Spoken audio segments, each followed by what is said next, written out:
絵自体にはもう本当に幼少期の頃から触れていて、もうそれこそ本当2歳とか3歳ぐらいから自分でこう絵を描いて、その時からずっと絵を描くのが好きでやっていたんですけど、結構こうプロとしてイラストレーターになりたいって思ったのは中学生ぐらいです。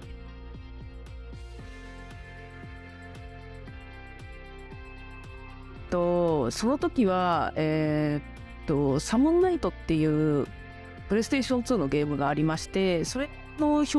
カバーメインビジュアルをやっていたのが黒星紅白さんとイラストレーターさんで、今でもすごい大活躍されてる方なんですけど、その方のゲームって言ったら大体こう有名なゲームだったりゲームとして面白そうだなみたいなところで買ってた中で、サモンナイトっていうゲームはもう黒星さんの絵に惹かれてこうパケ買いしたというかで、それで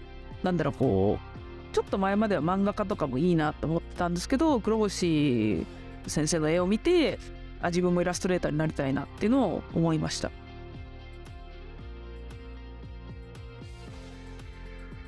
そうですね、黒星さんにはイラストレーターとしてはかなり影響を受けてますね。漫画作品で影響を受けたのは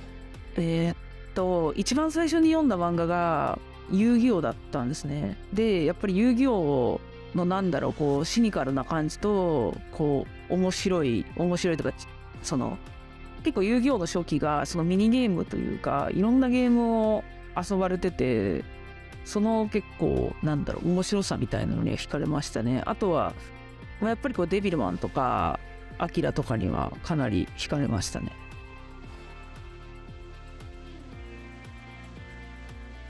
一応高校は絵とは別で、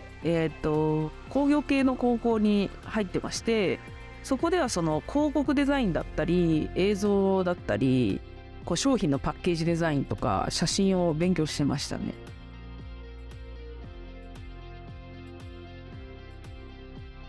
当時、高校生の時に小中学生から洋楽を聴くのが好きで、やっぱり海外の音楽がいろんなジャンルが好きで、その中でも結構そのラテン系の音楽が自分の中では結構本当に好きっていうのを超えて聴いてて本当に安らぐみたいな部分があって、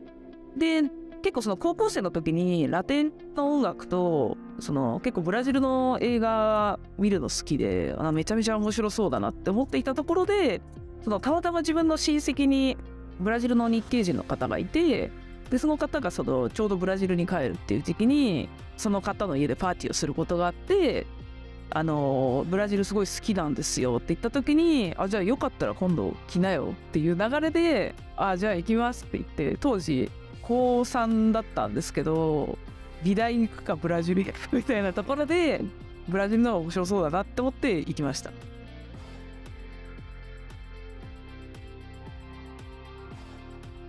そうですね、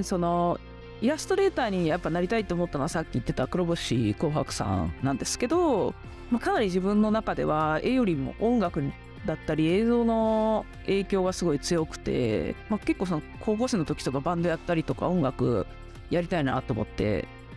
当時は絵よりも音楽の方が好きみたいな感じでしたね。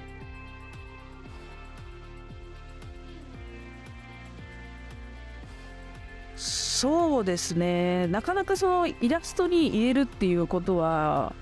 難しい部分もあったりしたんですけど、結構やっぱり作業するときは絶対音楽聴いて作業してますし、ちょっと音楽の詳しい話になっちゃうんですけど、海外にゴリラズっていうバンドがいて、それは架空のキャラクタープロジェクトなんですけど、アニメキャラクターみたいなのが集まって、中には歌手だったりとかいろんな楽器を演奏する方が入ってるんですけど、その方たちがそのキャラクターがあたかも音楽を出したりライブをしてるっていうのがあって、そこの表現にはすごい影響を受けてますね。なんで自分がやっぱりキャラクターデザインをやりたいって思った経緯は、やっぱりキャラクターデザインをすることでキャラクターを現実でもキャラクターがそこにいる存在するようなことをやりたいってずっと思ってます。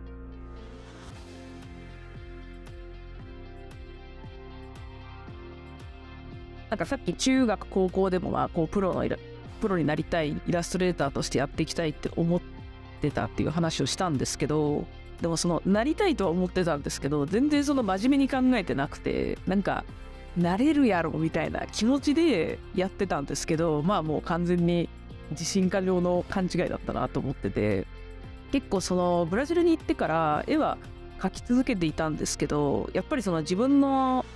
考え方の浅はかさだったりとか、絵に対してもその甘さっていうのがすごい浮き彫りになってた時があって、やっぱりその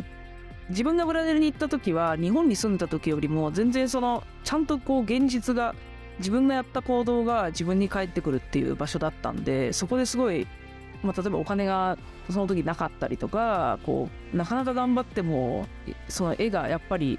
うまくないっていう現実を本当に突きつけられたっていう時で、なんで自分はそうですね、19ぐらいの時に結構強い挫折をブラジルでして、で挫折したからこそ、じゃあもうなんかその一回やりきるところまでやってみようって思って、25までに自分が何もなせなかったらイラストレーターやめればいい、そしたらそうじゃない仕事やろうっていうつもりで頑張ってやってきました。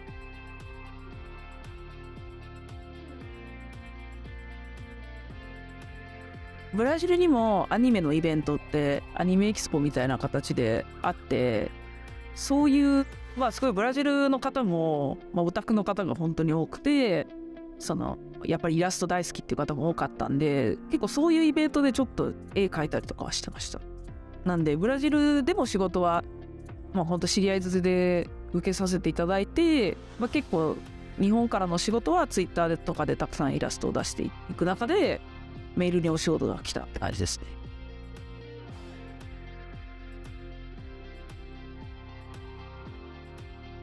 転機っていう部分で言うと、なんか日本になんで帰ってきたかっていうところで言うと、やっぱりそのこうブラジルにも2年半ぐらいいたし、ちょうど久々に日本にちょっと母国に帰ろうかなみたいな感じで帰ってきたんですよね。一回帰ってきて、でも全然ブラジルにまた帰るつもりだったんですけど、その時にちょうど冬の時、12月で帰ってきたのが、でそのツイッターとかの知り合いから、ちょうどその12月帰ってくるんだったら、日本はそのコミケがあるから、なんかせっかくだからそのコミケで友達のそのサークルの売り子とか手伝わないって言われたり、せっかくだからなんかそういう100人ぐらいイラストレーターさんが集まるオフ会があるから来てよって言われて行って、そこでいろんなやっぱりイラストレーターさんとか知り合いのサークルさんで売り子とかして、なんか自分の中でもっとやりたい、もっと自分がどこまでできるかやってみたいっていうのが湧いて、だったらやっぱり日本にいた方がいいなって思って、そこでも日本でちゃんとイラストレーターやってみようって気持ちになりました。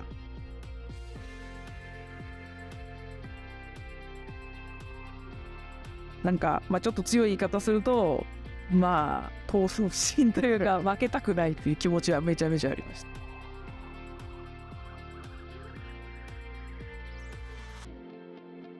やっぱり受けたいって思う基準は、この案件をやることでなんかこうワクワクしそうだなっていうのはやっぱりすごい見てて、例えばどんなにお金とかが考慮が高かったりビッグタイトルの作品でもなんかちょっと自分とは違うなって思ったり、なるべく打ち合わせとかしてて、どれぐらいそのやろうとしているお仕事に熱意があるかとか、その自分が一緒にこれ携わったら自分もすごい刺激受けるだろうなっていうのは結構意識して見てます。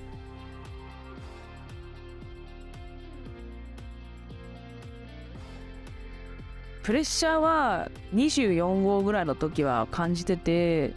やっぱりその駆け上がってくっていう気持ちから、なんか自分がそういう絵を描く人とかこういう立ち位置なんじゃないかみたいなのをすごく意識した時期があって、だから自分はこういう人間だからこういう行動をしなきゃいけないっていうのが結構重かったんですけど、一回そこから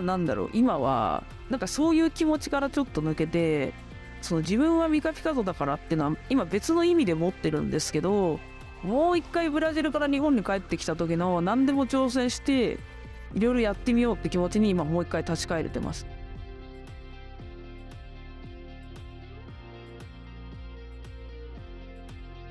やっぱり自分影響を受けたのって音楽だったりとか、そのアーティスト、海外のアーティストだったんで、やっぱりそのアーティストさんが結構その PV プロモーションビデオとかでなんかこう歌ってるイメージと実際にライブをしたりステージにいる時の印象が全然違くて、もっとライブの時の方がはっきり物事を言ったり、自分はこういう人間だとか、それを見てる人たちへのメッセージっていうのが本当に強くて、なんか自分がそれに影響を受けたからこそ、自分も見てくれてる人に会ってそうでありたいっていう気持ちは強いです。だからそういう意味ではイラストレーター、自分がそのプレイヤーとして前はその頑張っていかなきゃ、自分はこうかもしれないっていうプレッシャーだったんですけど、今は結構そのプレッシャーっていうよりかはちゃんとエンターテイナーとして自分を求めてくれる人のためにどう面白がってもらえることができるかっていうのを一つのクリエイティブの部分だなと思って見てます。